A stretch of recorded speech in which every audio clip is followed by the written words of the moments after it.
Welcome to Toffee TV. It is the match preview. Everton versus Liverpool. It's the Merseyside Derby. It feels far too early for a Merseyside Derby this season. Everton obviously waiting for that first win. It's a weird one, this, isn't it? Because we're literally sitting here. It's Thursday. The transfer window is still open. And we obviously don't know what players we're going to be bringing in. And everything just feels completely preoccupied with that, and it has done for the whole of the season so far. And I really haven't given this game a minute's thought yet. It doesn't. The season just, and maybe the season will feel alive when Saturday comes at 12:30, but it just doesn't feel like there's quite yet like there's anything on it yet. It's very, very, very strange. Yeah, there is, isn't it? The transfer window does take up a lot of your time, especially when you need players in and you're waiting for signings to come in, and having the season running concurrently with that is difficult because you're trying to get up for the game. And let's be honest, we needed a little bit longer than most teams this summer to just recuperate after what was an incredibly stressful season last season. But it's come around quickly, and now the derby's here, and you're right, it's not really one I've given any thought to. It's, the next game, and like you say, once this window shuts tonight, probably tomorrow you start thinking about the match then, and then obviously it's early Saturday, so we'll see how we go with it. Yeah, I mean, obviously, we're yet to get a win, and we're off the back of three draws, and obviously a win in the Carabao Cup against Fleetwood, so we look like we're progressing. But Liverpool, strange season so far for them. I know they've just had back-to-back wins, obviously very different wins, and one in somewhat controversial fashion, but they don't look like they've got going yet this season. Who had defeat to Manchester United and a couple of draws as well, and things don't seem fully settled down for them. I know they've got a lot of injuries, and obviously the effect of losing Mane is sort of, we've seen that straight away, and I don't think they've quite, Firmino's been good in the last few games for them, but it's been a strange start for them, hasn't it? Because obviously Manchester City have started well, Arsenal started really well, but Liverpool have been so far, whereas everyone thought that they were just going to burst out the traps. Yeah, it is difficult, isn't it? I mean, the Manchester United defeat was the one, wasn't it, where people were a little bit surprised, but I was surprised by it, to be honest. I thought they'd win at United. And they haven't quite clicked. They've had some injuries and they haven't quite got going, but we know they're a top side, and they will fire up at some stage, and maybe they have now. Maybe the Bournemouth game, was the one, and obviously got a very, very late goal against Newcastle to win that game as well. So they've got 2 wins on the spin will make them feel like they're in a better place, but it doesn't change anything. If they wouldn't have won the last 2 weeks, still be saying they're a top side. They've got good players, and they can hurt you, and nothing's really changed with that. They haven't come flying out as good as the others, but then maybe they'll have a strong finish. Yeah. Liverpool will be up there regardless, yeah, going for the league. So we know that it is a difficult game for us. Yeah, I mean, they can bemoan injuries, and I appreciate that, but last night they still had Fabinho in the middle of the park, Salah, Firmino, Luis Diaz as the front three. They've got pretty much their first choice back four. Maybe Gomez isn't first choice, but and the one who's sort of come in, who's looked bright for them so far is Harvey Elliott, who's played in a few games for them this season. So from that point of view, it's not like they're down to the bare bones. They've still got a very strong team. I know Jordan Henderson, I think, came off with an injury last night, so he'll probably miss the game. But they're not, I don't know whether it's just the energy levels aren't quite there, or just having that player who can put the ball in the back of the net like Mane did. And obviously Nunez has been suspended. He'll be back on Saturday, and maybe having him back will give him the focal point. But Firmino's been in really good form. Let's just look at Firmino's numbers. So we played 4, 3 goals, 3 assists, key passes 1.8, and 2.8 shots per game. So obviously he's having a bit of a resurgence after, I think, becoming more of a squad player last season. I think needs be for it. And he is a good player because he always manages to find those pockets of space. And I think as he's got a little bit old, he's always been someone who drops off, obviously, and works with the midfield. And I think that's when he's played against them. I think we've always found them difficult to pick up.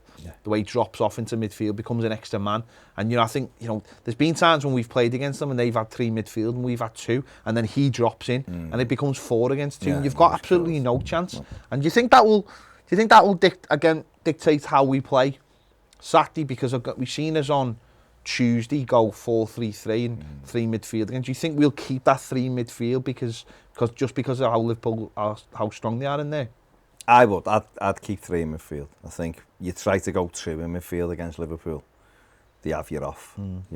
It's all very well saying we'd have 3 centre backs and then it'd be a back 5 at times, but there's still 5 pockets of space within that back 5. So I would rather Everton play with 3 midfield players, and if needs be, you can go to a 4-5-1 at times. But 4-3-3, you want it because you want to be able to match him up in midfield and then make sure that you're causing their fullbacks a little bit of an issue. Both are very attacking fullbacks, and the spaces in particularly Trent Alexander-Arnold's side, there's a lot of space in behind him. Can you exploit it? That's what Everton will be looking to do. But yeah, I would most definitely I'd play 3 in midfield. Obviously, Everton, whether Idrissa Gay is fit enough to play, that'd be a consideration for me to have him in there with Onana and with Iwobi, because them 2 are capable of covering a lot of ground, and we know that's Garner's game anyway. So that would be the option, even if he was 65, 70 minutes, and then you've got options on the bench then, whether it be Tom Davies or James Garner, if him as well. There'll be options for Frank Lampard on the bench. So I would most definitely play with 3 midfielders. Let's just have a look at the side, Liverpool side, from the team that beat Newcastle.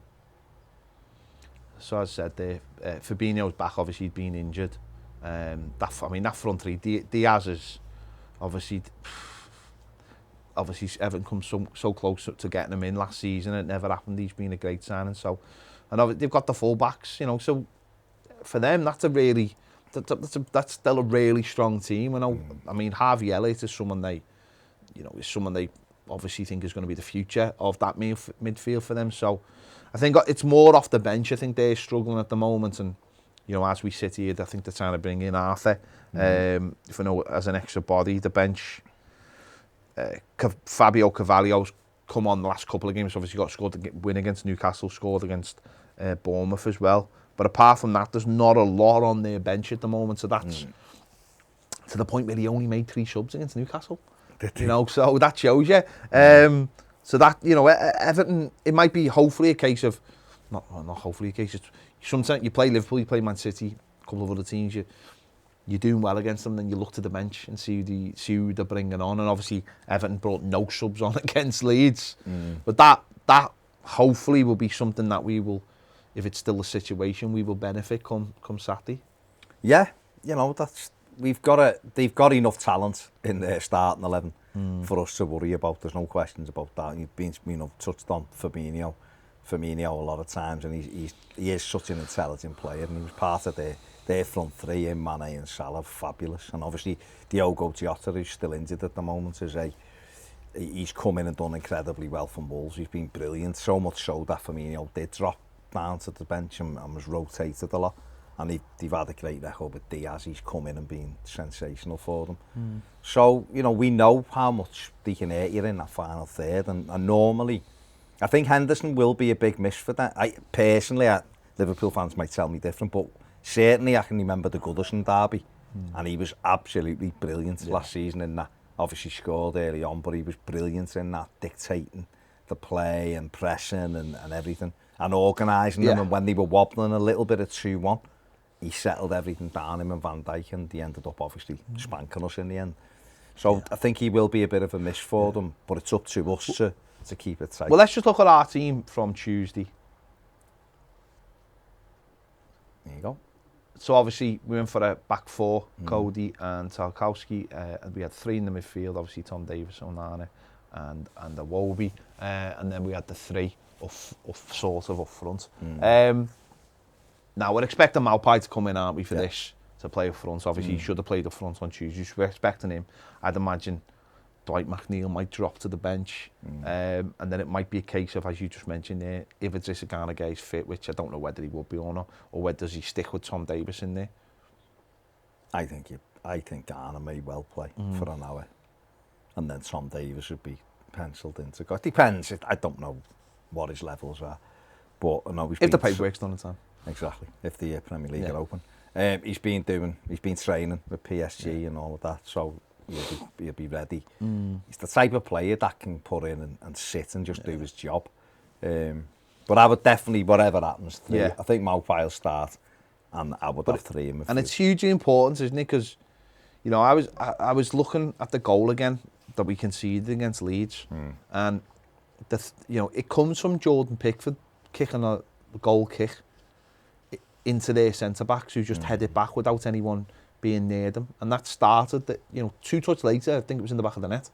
And that shows you, just in the basic form, the importance of having someone up front who will get into the centre-backs, will not let them have an easy ride, will not let them settle. So for him to make his debut in a Merseyside Derby, it's that would be an interesting one, and obviously a chance to get off to a great start. It would be. I mean, he could be a hero forever if he was to score in a game that Everton won. But it's gonna be interesting because there's still some little variables that will come out in the rest of the day. But big game for Anthony Gordon as well. A lot of talk about him. Obviously, scored 2 in 2 now. The window's going to shut. He's still an Everton player. That's what Frank Lampard wanted all along. And again, all eyes will be on him on Saturday afternoon, and a big opportunity because there's still a hangover from last year at the Anfield when he should have had a penalty. But Liverpool fans have clearly held that against them. He's become a bit of a hate figure for them, but big opportunity for him as well to show what he's all about come Saturday afternoon. Absolutely. He's the Anfield game, he was very good and he should have had a penalty, there's no question about it. And he can exploit that space behind Trent Alexander-Arnold. He gave him a tough game at Anfield. He really did. There was one in the first half he should have had a foul for as well, where he was shoved over. So I think he can give Trent Alexander-Arnold something to worry about at the weekend by running at him and running into that space. And he does work really hard, but it's a great opportunity for him, isn't it? Merseyside Derby, packed house at Goodison, electric atmosphere. All eyes have been on him the last few weeks. Chelsea wanting him. He scored in his last couple of games. Great chance for him to get himself into the old Derby folklore as a scouser and get himself a goal and maybe put a few million quid on his head as well in terms of his value. Because he has started, the last couple of games he's been very good. Leeds he was excellent at in terms of just his all-round play, intelligence of getting his head up and using the right pass. And you have to do that against top sides like Liverpool. You've got to play with your head. I hope don't get yourself booked. He's picked up a couple of stupid bookings already this season. Don't get involved in any of that. Same for all the players, that though, isn't it? No, it is. But don't get me wrong. In the main, they haven't been battles of late, the derbies, they've changed. No, but what I mean don't give yourself, don't put yourself in a position where you can't play your natural game. What I mean by that as well is, save one. There might, no, but what I mean by that is later on in the game, when the game gets stretched and maybe they bring on a couple of subs and we don't, and you need to knock someone off the ball who's going through or something.